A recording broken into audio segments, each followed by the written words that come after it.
오늘 말씀의 제목은 시대를 분별하라입니다. 우리는 시대를 분별해야 합니다. 왜 시대를 분별해야 할까요? 또 어떻게 시대를 분별할 수 있겠습니까? 오늘 기록된 말씀을 통해 함께 은혜를 나누도록 하겠습니다. 자, 말씀으로 나가도록 하겠습니다. 26절입니다.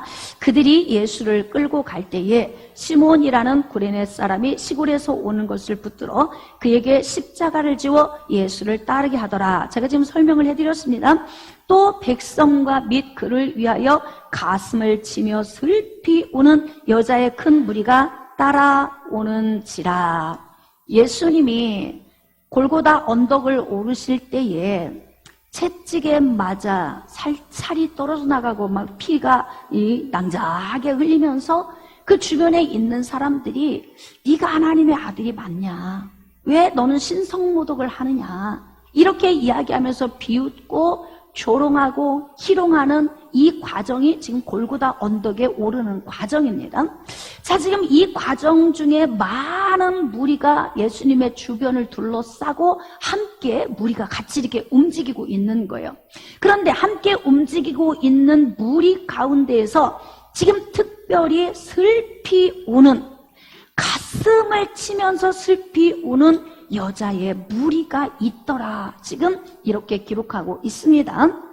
여러분, 예수님 주변에서 함께 예수 그리스도로 말미암아 구원을 받고 또 치료도 받고 마음의 질병, 영적인 질병, 또 육신의 질병, 또 삶의 질병, 이러한 문제를 예수님께 나와서 고침받았던 많은 사람들이 예수님의 제자로 함께 있었었는데 그 가운데서도 특별히 가슴을 치며 슬피 우는 여자의 무리가 있었다고 합니다. 자, 그런데 예수님께서 그들을 향해서 말씀을 하시는데, 자, 예수께서 돌이켜 그들을 향하여 이르시되 예루살렘의 딸들아 나를 위하여 울지 말고. 자, 거기에 좀 밑줄 좀 그읍시다. 그러니까 지금 이 여인들이 예수님을 따라가면서 누구 때문에 우는 거예요?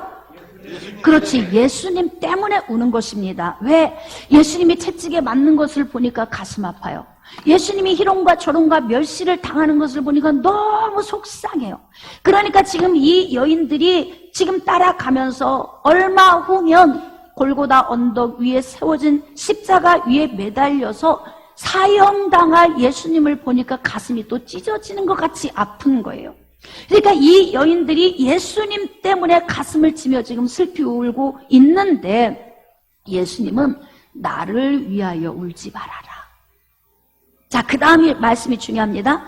너희와 너희 자녀를 위하여 울라. 자, 그럼 이 말씀 속에서 지금 예수님을 위하여 울고 있는 이들의 삶 속에 자신들을 위하여 울어야 할 더 근심된, 더 슬픈, 더 큰 문제가 앞에 놓여 있다는 예수님의 지금 메시지인 거예요. 미리 말씀을 주시는 거죠. 그렇기 때문에 예수님이 주시는 이 말씀을 잘 알아들어야 됩니다. 여러분, 예수님의 십자가의 사건을 보면서 여러분이 눈물을 흘려보신 적 있나요? 혹시 그때 왜 눈물을 흘리셨습니까? 왜 흘리셨어요, 여러분? 자, 이제 그 요인을 우리가 좀 찾아야 합니다. 이사야 53장으로 나아갑시다. 예수님께서 예수님을 위하여 울지 말아라. 너 자신을 위하여 울어라. 너희의 자녀들을 위하여 울어라. 이렇게 말씀을 하셨어요. 그렇다면 왜 우리는 예수님을 위하여 우는 것이 아니라 우리 자신을 위하여 울어야 하는가? 이사야서 53장. 자, 1절입니다. 우리가 전한 것을 누가 믿었느냐? 여호와의 팔이 누구에게 나타났느냐? 그는 주 앞에서 자라나기를 연한 순 같고 마른 땅에서 나온 뿌리 같아서 고운 모양도 없고 풍채도 없은즉 우리가 보기에 흠모할 만한 아름다운 것이 없도다. 이 말씀은 앞으로 오실 예수 그리스도에 대해 예언된 말씀이에요. 이사야 선지자는 예수님이 오시기 700여 년 전에 활동한 선지자입니다. 그런데 지금 아직 예수님이 오시지 않은 상태에서 700년 후에 오실 메시아에 대한 예언의 말씀을 지금 하는데 1절과 2절 말씀은 바로 예수 그리스도에 대해서 소개하는 장면이에요. 자, 3절입니다. 그는 즉 앞으로 오실 700년 후에 오실 예수 그리스도는 멸시를 받아 무시를 당한다는 거예요. 사람들에게 버림받았으며, 그런데 아주 중요한 게 버림받았으며 라고 이야기를 해요. 과거 완료형이죠. 이미 지나간 이야기, 끝난 이야기의 표현법을 쓰고 있어요. 자, 그럼 잘 기억해 봅시다. 예수님이 오시는 시점이 현재라고 봅시다. 그리고 700여 년 전에 이사야 선지자가 있습니다. 그런데 하나님께서 이사야 선지자를 어디로 이끌고 가셨냐면 성령의 능력에 의하여서 예수 그리스도가 오신 이후 십자가 사건 이후로 이끌고 간 거예요. 이해가 되십니까? 그러니까 십자가 사건 이후로 성령에 의하여 이끌림 바 된 거예요. 그리고 나서 십자가 사건 이후에 그 자리에서 지금 십자가 사건을 바라보고 있는 것입니다. 놀랍죠? 하나님의 살아계심이 믿어지십니까? 창세기 3장 15절의 여자의 후손의 그 예언된 말씀을 성취시키신 하나님. 그래서 마태복음 1장 21절에 예수 그리스도를 이 땅에 보내주신 하나님, 자기 백성을 그들의 죄에서 구원하시기 위해서 예수 그리스도를 이 땅에 보내주신 하나님께서 지금 예수 그리스도가 오시기 전 700년 전에 이사야를 이끌고 십자가 사건 뒤로 데리고 가는 거예요. 여러분, 성령 하나님은 증인이 되십니다. 성령은 천지에 충만하십니다.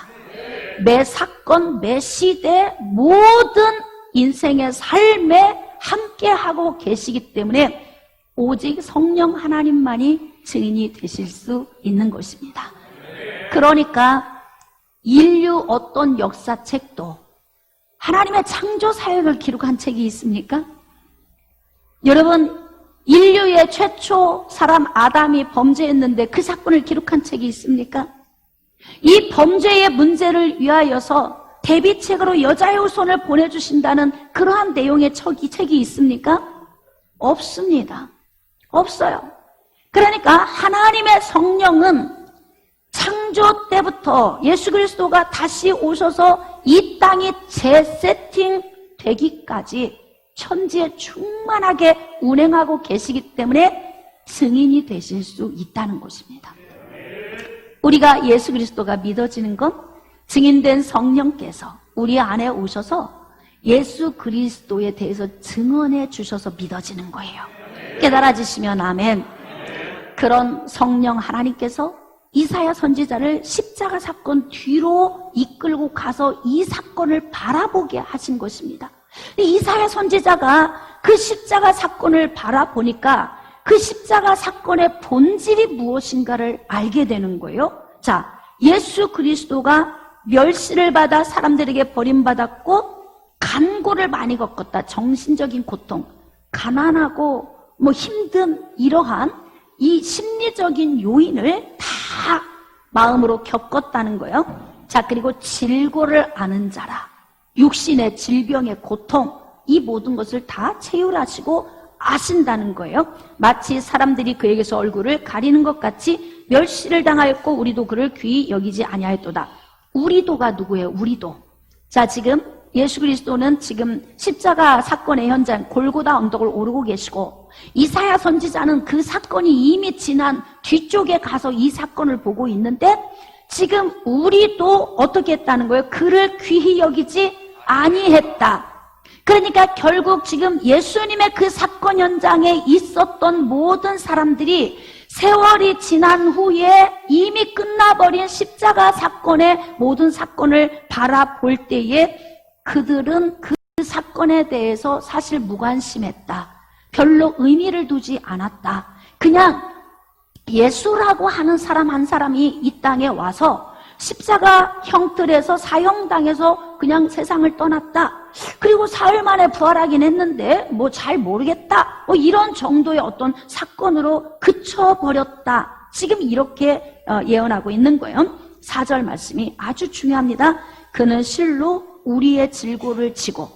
자, 이사야 선지자가 십자가 사건이 지난 그 뒤로 가서 성령의 감동에 의해서 이 십자가 사건을 바라보니까 지금 골고다 언덕을 오르고 계시는 예수님의 지금 두 어깨에 잔뜩 뭐가 무겁게 지어져 있는 거예요. 그게 이사야 선지자 눈에 보이는 겁니다. 누가 지금 증언을 하고 계신 거예요? 누가 증언하고 계세요? 이사야 선지자. 다시 누가 증언하고 계신 거예요? 이사야 선지자 하나님. 자, 여러분 제가 다 설명을 했는데 큰일 났네. 여러분, 인류 일어난 모든 역사의 현장에 누가 계셨다고 그랬어요? 성령 하나님이 계셨잖아요. 그러니까 지금 이사야 선지자가 십자가 사건 지난 뒤에서 십자가 사건을 바라보고 있는데 그 현장에서 함께 했었던 성령 하나님께서 증언해주고 계신 거예요.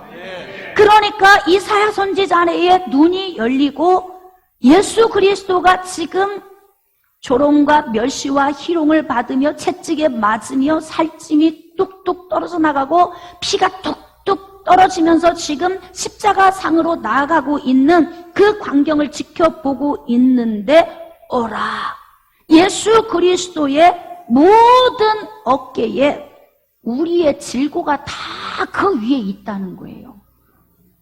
우리의 질고가, 우리의 심리적 고통, 정신적 고통, 정신적 질병, 우리의 모든 영적인 문제까지도 예수님의 어깨에 다 지워져 있는 것이 누구의 눈에 보여요? 이사야 선지자의 눈에 보입니다. 누가 열어주셨어요? 증인된 성령 하나님. 할렐루야. 증인된 성령 하나님이 증인이 되어주시는 거예요.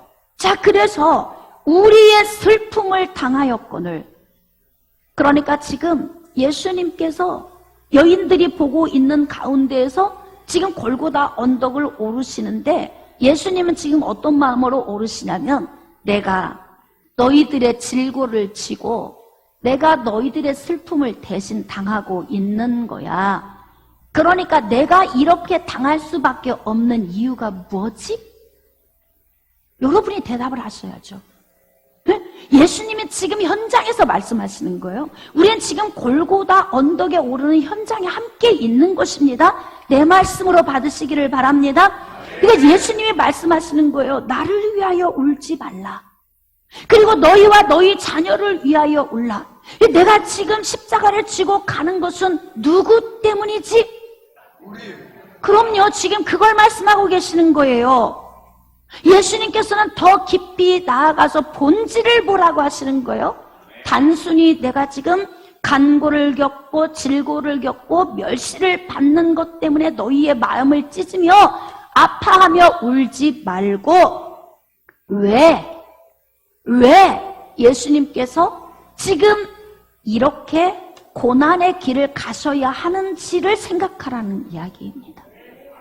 저는 이 말씀에 대해서 이렇게 이해가 됐습니다. 너는 지금 왜 우는 거냐? 나를 위하여 울지 말고 네 자신과 네 자녀가 속해서 살고 있는 이 시대를 좀 바라보고 분별하라. 저는 이 말씀이 이렇게 이해가 되었습니다.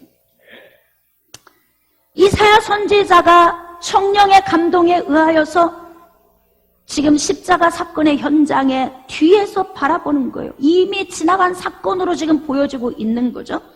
그런데 예수님이 우리의 슬픔을 당하고 있다는 거예요. 자, 그리고 그 광경을 보고 있는 주변에 있는 여인들, 그 누구입니까? 바로 우리 자신 아닙니까?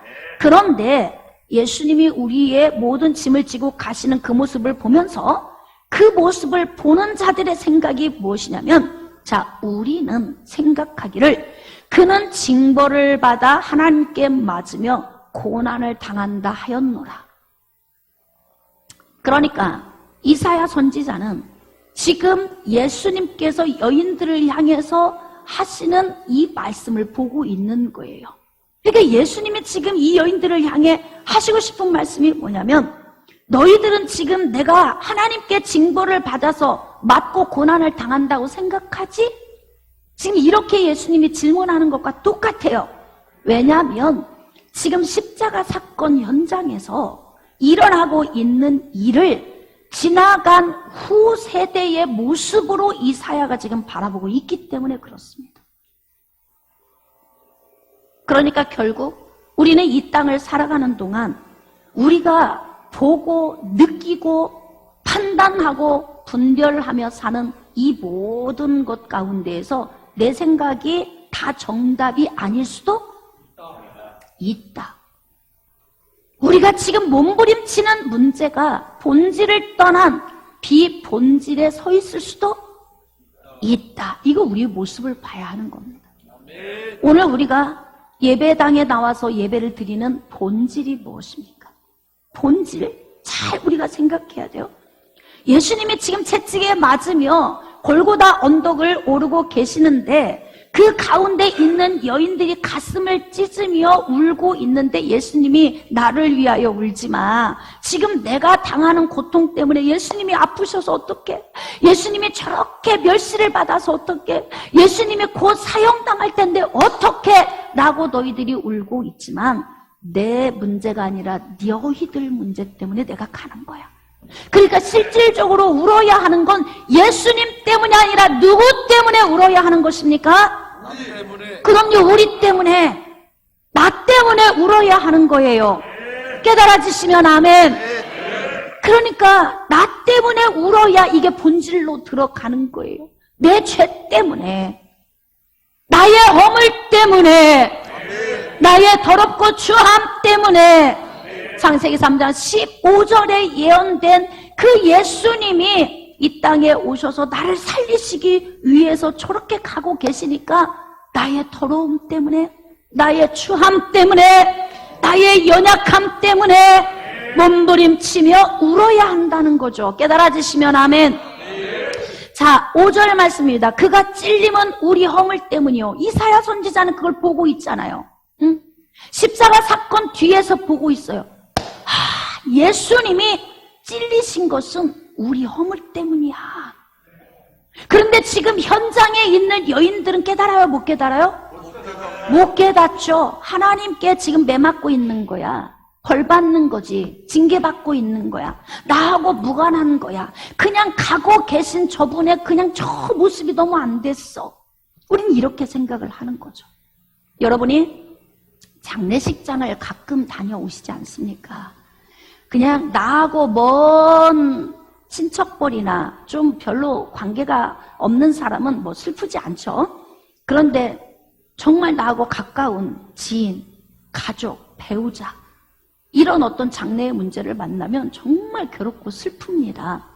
제가 한번 여러분에게 질문하겠습니다.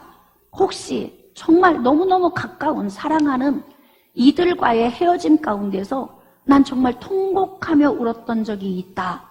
이런 분들 있으세요?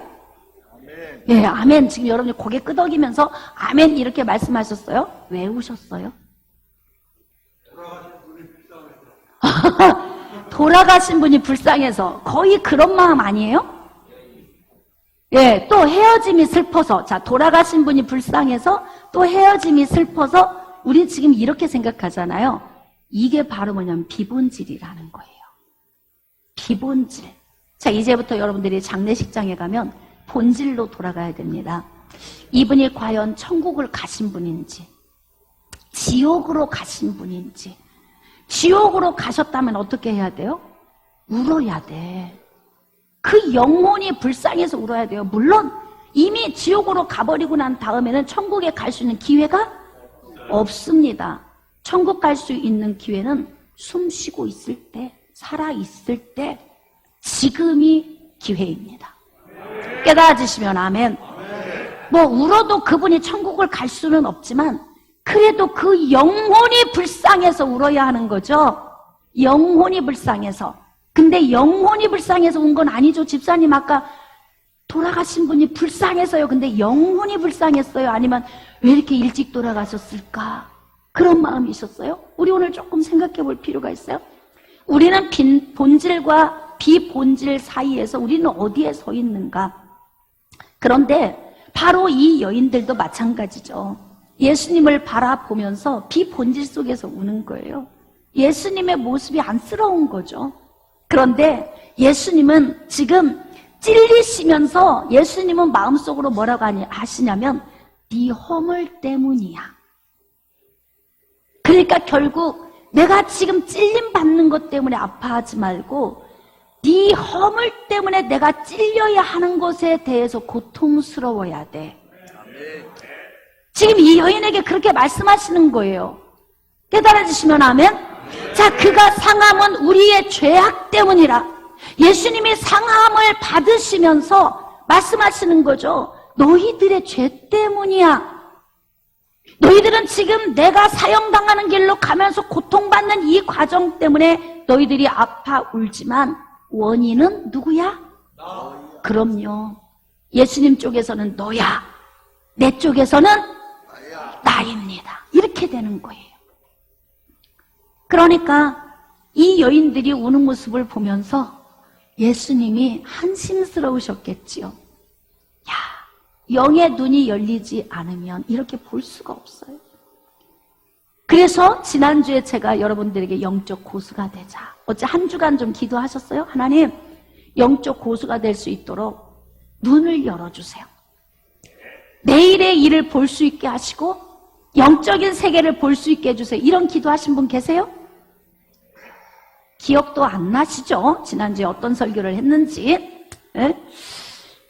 그런 걸 보게 될 때에 우리는 차원이 다른 삶을 살게 됩니다. 고수가 되는 거죠. 영적 고수가. 그런데 지금 이 여인들은 안 보여요. 예수님이 왜 찔리는지, 예수님이 왜 상하는지, 예수님께서 지금 징계를 받으면서 우리에게 평화를 주시기 위해서 가시고 계시는데도 깨닫지 못하는 거죠. 예수님이 채찍에 맞음으로 우리는 나음을 받았도다. 그러니까 예수님이 가죽 채찍으로 그 끝에 붙어있는 날카로운 뼈 조각에 의해서 피부가 찢어지고 살점이 떨어져 나가는 고통을 겪으시면서 예수님은 뭐라고 말씀하시냐면 700여 년 전 이사야 선지자 통해 예언된 그 말씀 너희들 알지? 내가 지금 채찍에 맞는 것은 너희들을 낫게 해주려고 그러는 거야. 그러니까 내가 채찍에 맞는 것 때문에 내 살점이 떨어져 나가는 것 때문에 나에게서 피가 뚝뚝 떨어지는 것 때문에 슬퍼하지 말고 너희들 때문에 당하는 고난이니까 너희 자신을 보고 너희 자신을 찢어. 이렇게 말씀을 하시는 거죠. 우리는 다 양 같아서 그릇 행하여 각기 제 길로 갔거늘 여호와께서는 우리 모두의 죄악을, 거기 밑줄 좀 긋읍시다. 우리 모두의 죄악을 그에게 담당시키셨도다. 그러니까 결국 예수님이 지금 골고다 언덕에 오르시면서 사형틀을 향해서 지금 예수님이 나아가시는 궁극적인 목적은 창세기 3장 15절을 성취하시기 위해서 지금 나가고 계신다는 거죠. 그러니까 예수님께서 지금 이들을 바라볼 때 그렇게 가슴을 찢고 아파하고 우는 그들을 보면서 예수님이 언제 너희들이 영적 고수가 될래? 내가 3년여 동안 그렇게 천국 복음을 너희들에게 전했건만 너희들은 너희 자신을 보지 못하고 오히려 나를 보면서 너희들이 슬퍼하는구나. 자, 우리 본문으로 나아갑시다. 자, 누가복음 23장 28절 예수께서 돌이켜 그들을 향하여 이르시되 예루살렘의 딸들아 나를 위하여 울지 말고 너희와 너희 자녀를 위하여 울라. 자, 거기 밑줄 좀 그으세요. 너희와 너희 자녀를 위하여 울라. 이 말씀을 제가 묵상하면서 어떤 느낌으로 받아들여졌냐면 너희가 지금 처해져 있는 너희 시대를 좀 한번 분별하고 읽어봐라.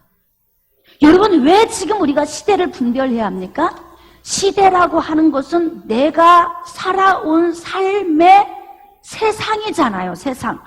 내가 걸어온 삶의 모든 영역이 지금 시대입니다.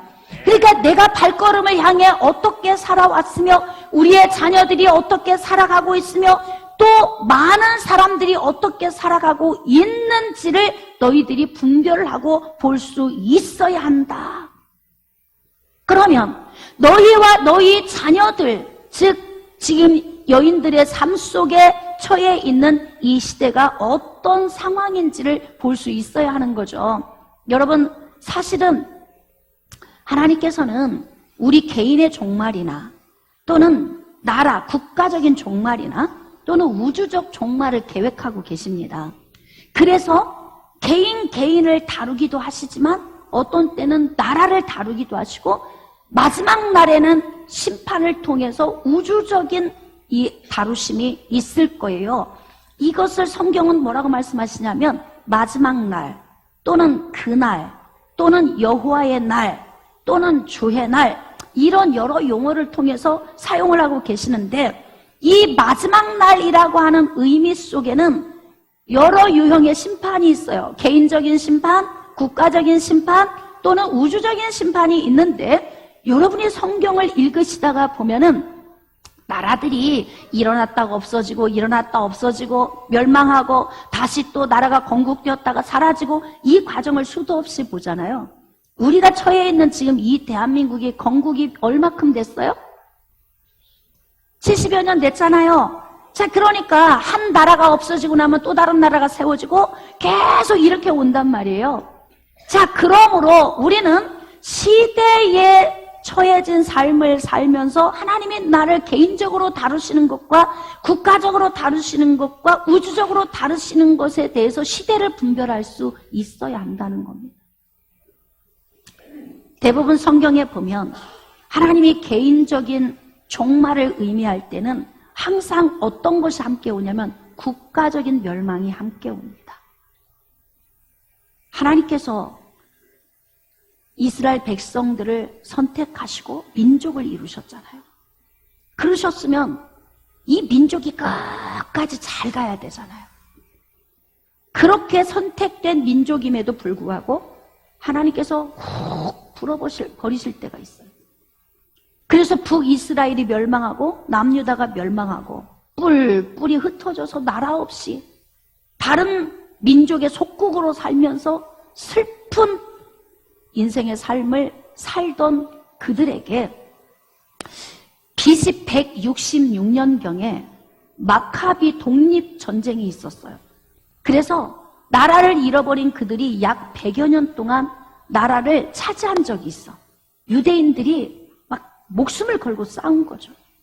그래서 나라를 다시 일으켜 세웠다가 100년 만에 다시 무너져요.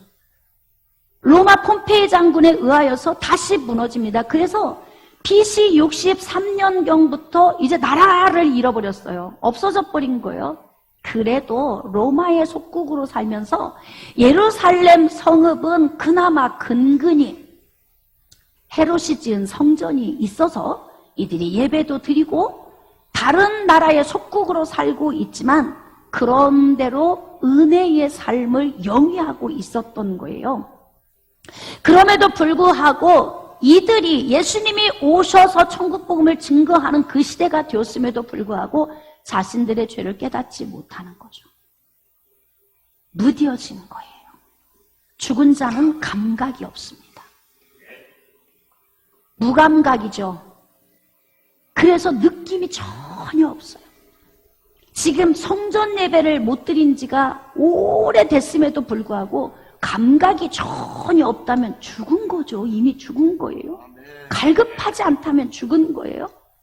그러니까 예수님이 오셔서 우리의 죄를 대신 지시기 위해 오셨음에도 불구하고 얼마나 이들의 영적인 감각이 무딘지 세상에 빠져서 범죄하고 하나님의 말씀을 버리고 살면서도 잘 시대를 읽지 못하는 거예요. 여러분, 어떻게 시대를 읽을 수 있을까요? 저는 말씀을 묵상하면서 시대를 읽는 방법을 성경 말씀이 기준이라고 생각을 합니다. 그래서 시대가 지금 하나님이 보시기에 잘 가고 있다. 그건 어떻게 해야 잘 가냐면 이 말씀의 기준에 잘 서서 시대를 살아가는 사람들이 이 말씀을 붙들고 잘 살면 지금 이 시대가 잘 가고 있는 것이고 하나님의 말씀의 권위가 무너지고 하나님의 말씀을 버리고 세상으로 나가면 이 시대가 지금 잘못 살고 있는 것이다. 저는 하나님의 말씀으로 기준을 삼습니다. 여러분의 생각은 어떻습니까?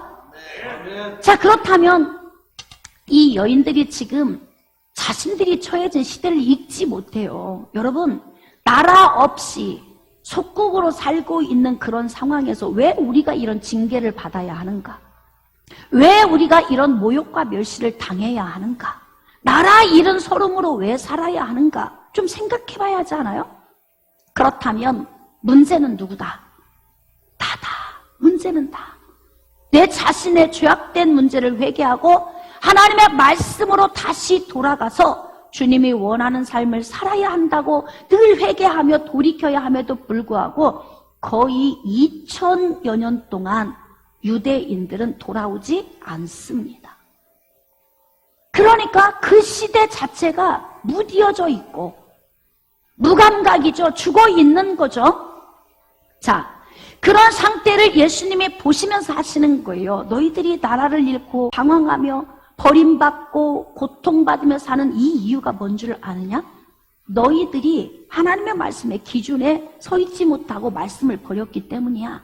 그러니까 너희들의 죄를 위하여 온 내가 이렇게 고난 가운데서 질고를 지고 간고를 겪고 멸시를 받으면서 너희들의 간고와 질고를 내가 지고 가는 것 때문에 슬퍼하지 말고 무뎌진 너희 영혼을 위하여 울라고 말씀하시는 겁니다.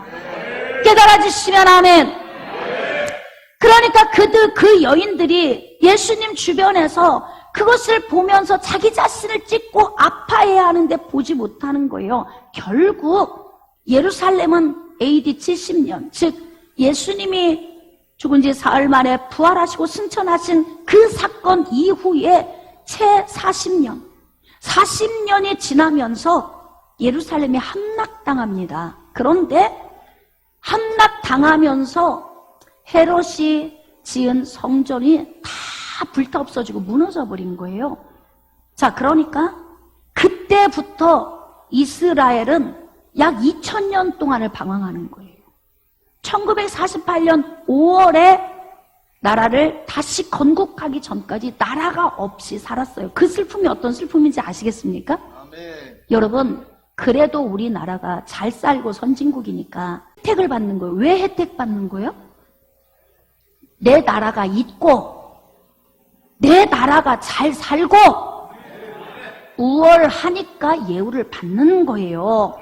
근데 나라가 못 먹고 못 살고 나라를 잃어버리면 뿔뿔이 흩어져서 다른 나라에 가도 대접받지 못합니다. 지금 자유 대한민국에 우리가 살면서 하나님이 주신 이 부요함 때문에 전 세계 어디를 가도 대한민국 국민들이 탁월함을 인정받고 어디를 가도 대접을 받을 수 있는 거예요. 그러니까 자유 대한민국을 지켜야 하지 않겠습니까? 할렐루야! 자유 대한민국은 성경 위에 세워졌어요. 그래서 자유가 주어진 거예요. 성경은 우리에게 자유를 주십니다. 죄에서 자유함도 주십니다. 그리고 모든 사람들과의 관계성 속에서도 우리에게 자유함을 주시는 거예요. 열심히 노력한 사람은 잘 살고 매일 먹고 자고 하는 사람은 가난하고, 할렐루야, 공부도 열심히 하는 사람들은 더 훌륭하게 살 수 있지만 공부 안 하고 매일 노는 사람들은 또 훌륭하지 않게 사는 거, 이게 다 자유 아닙니까? 우리 스스로 우리의 삶을 충만하고 정복하고 다스리고 살도록 하나님이 우리에게 주셨으니까 그것을 적용하며 사는 것이 자유라고 하는 거예요. 그것을 빼앗기는 것은 자유를 잃어버리는 것입니다. 자, 그런데 이렇게 우리가 사는 이 시대를 우리가 이렇게 돌이켜보면서 과연 지금 우리는 이 시대를 어떻게 분별해야 하는가? 여러분, 이 여인들은 자신들과 자신들의 자녀들의 삶을 보면서 분별해야 돼요. 왜입니까? 보이지 않는 멸망의 해일이 지금 오고 있잖아요. 왜? AD 70년 예수님이 부활 승천하신 이후 40년 후에 예루살렘이 함락되고 성전이 다 무너졌어요. 자, 그러니까 성전이 다 무너져 버리니까 무엇이 무너지냐면 신앙이 무너져 버리는 거예요. 건물로 지어진 것 별거 아니다. 하나님은 뭐 손으로 지은 전에 계시지 않는다. 그거를 그런 식으로 문자적으로 해석을 위험하게 하면 안 되는 거예요. 응? 그러니까 건물인 성전이 무너져 버리니까 구심점이 없어져 버리고, 그러다 보니까 나라 잃은 서름을 2000년 동안 방황을 하게 되는 거 아닙니까? 깨달아지시면 아멘. 그러므로 그들이 그 시대를 읽어야 하는 거예요. 아하, 예수님이 우리의 죄 때문에 지금 골고다 언덕에 오르시고 십자가 형틀에 달려서 사형을 당하시는 건 내 죄 때문이야. 내 허물 때문이고 나의 죄악 때문이고, 할렐루야. 이것을 깨달을 때에 유턴할 수 있는 계기가 되는 거예요. 자, 그러면 못 깨달으면 유턴이 안 되는 거죠. AD 70년에 함락됐다는 건 뭐예요? 이들이 깨닫지 못했다는 거죠. 유턴을 안 한 거죠. 그러니까 멸망당한 거죠. 그러니까 예수님께서 시대 분별하라. 너희들이 지금 처해진 상황, 이 삶이 어떤 상황인지 보라고 말씀하시는데 이들은 못 보는 거예요. 예수님이 더 놀라운 말씀하세요. 29절입니다. 보라, 날이 이르면 사람이 말하기를 잉태하지 못하는 이와 해산하지 못한 배와 먹이지 못한 젖이 복이 있다 하리라.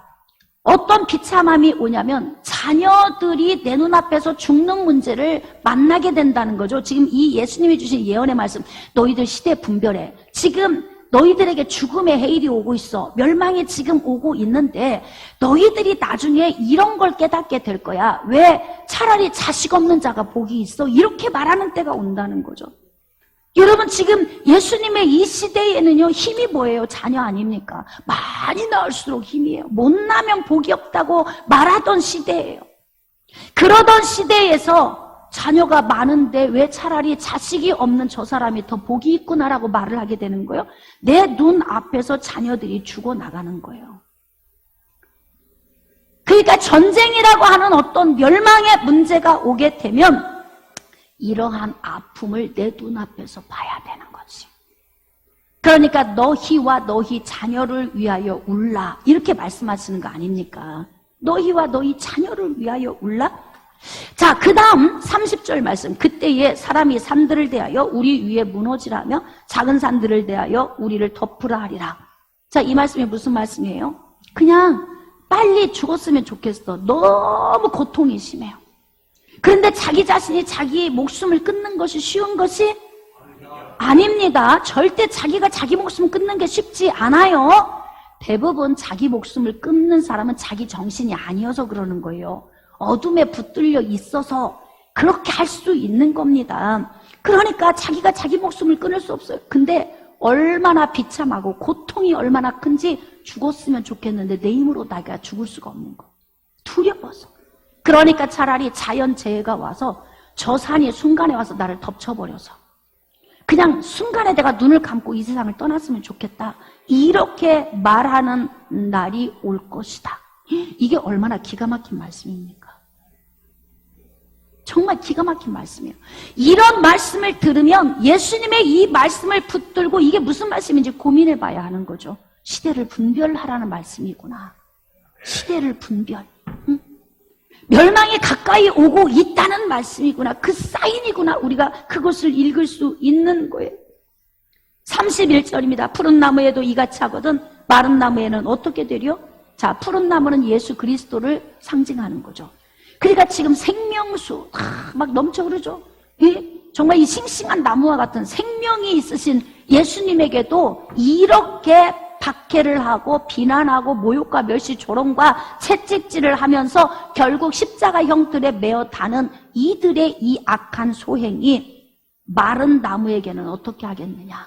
유대인 너희들에게는 어떤 멸망의 징조가 너희들에게 앞으로 다가오겠느냐? 이거 어마어마한 말씀 아닙니까? 이런 말씀을 들으면 고민을 해야죠. 자, 여러분, 이 멸망이 우리에게 오는 것은요, 어느 한 시대만이 아니에요. 이 역사는 돌아가는 거예요. 돌아가는 거예요. 어느 하나가 나라가 멸망하면 한 나라가 또 건국이 되죠. 이 나라가 영원하지 않아요. 언젠가 또 멸망하죠. 다시 또 세워지죠. 개인의 어떤 삶의 멸망도 오고 가죠. 우주의 멸망도 언젠가는 예수님 오시는 날 올 거예요. 자, 그런데 중요한 건 그렇다면 이 말씀을 지금 우리가 겟세마네 동산에 오르시는 예수님 주변에 있는 여인으로 이 말씀을 듣는다면 지금 우리의 현 시대를 우리는 어떻게 분별해야 하는가? 참 근심되고 염려되는 게 많지만 제가 아까 이렇게 말씀을 드렸어요. 시대를 분별함에 있어 기준이 무엇인가? 기록된 말씀입니다. 그냥 시대가 말씀대로 잘 가면 시대가 지금 잘 가고 있는 시대예요. 말씀대로 안 가면 시대가 무너지고 있는 거예요. 요즘 심히 염려되는 부분이 뭔 줄 아십니까? 많지만 그 가운데서도 제가 한 가지를 좀 다뤄보겠습니다. 여러분, 요즘 젊은이들이 결혼을 안 하려고 합니다. 그리고 결혼을 해도 자기야 그냥 우리 둘이만 알콩달콩 살자, 지금 이런 시대예요. 그런 사람들을 딩크족이라고 한다고 하더라고요. 하여튼 좀 성경적이지 않은 일들이 일어나고 있어요. 근데 여러분 그걸 잘 한번 생각해 봅시다. 둘이 서로 즐거운 게 얼마나 갈까? 우리 이제 결혼 생활 해본 사람들이 대부분 본당을 차지하니까 얼마쯤 갈까요? 이게 알콩달콩이? 그냥 여러분이 살았던 삶을 생각하면 돼요. 신혼 때 잠깐요? 뭐 이렇게 말할 수 있어요?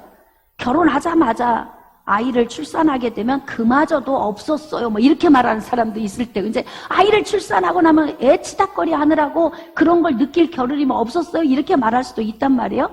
그러니까 우리가 부부가 둘이 알콩달콩 사는 것은 그냥 잠시 지나가는 거예요. 그러면 뭐냐면 일단은 하나님이 우리에게 주신 것은 자녀를 많이 출산하고 나서 이 세대를 채워야 되는 거예요.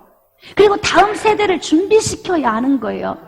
그런데 요즘 젊은 사람들은 하나님이 태문을 닫아서 안 주시는 건 어쩔 수가 없지만 일부러 안 난다잖아요. 응? 일부러 안 난대. 그러면 나중에 나이를 먹고 50, 60, 70이 돼. 그러다가 어느 배우자가 둘 중에 한 사람이 먼저 가고 나면 나 혼자 남잖아요. 자, 그러면 그 다음 뒷일을 한번 생각해 보세요. 이제 아마 지금 우리의 자녀들이 늘 늙는 시대가 되면은 고독사가 비일비재하게 일어날 거예요.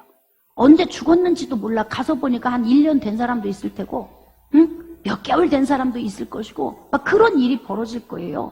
응?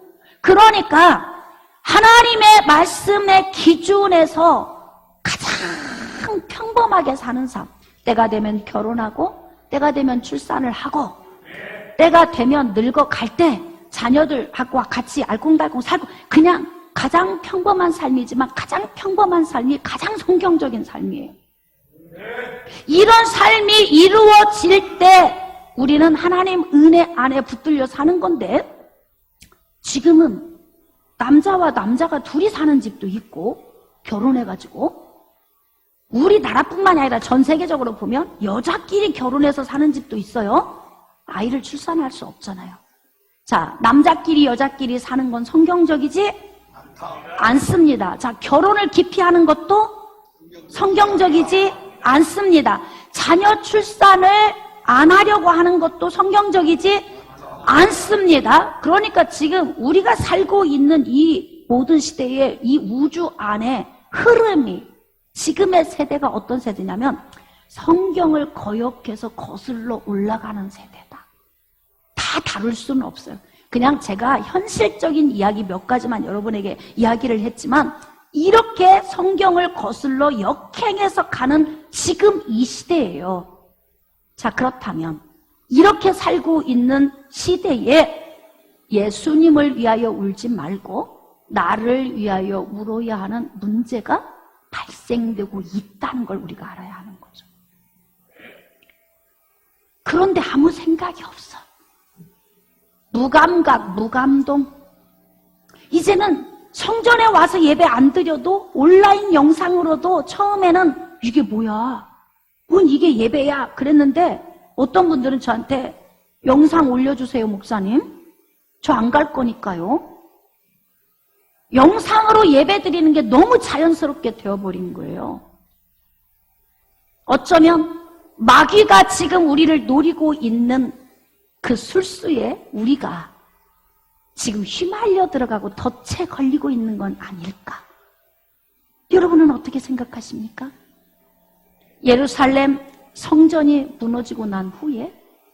이스라엘 백성들은 2000년을 나라 없이 방황을 하게 됩니다. 성전이라는 것이 그렇게 중요한 거예요. 성전은 구심점이에요. 하나님 나라를 이룰 수 있는 구심점.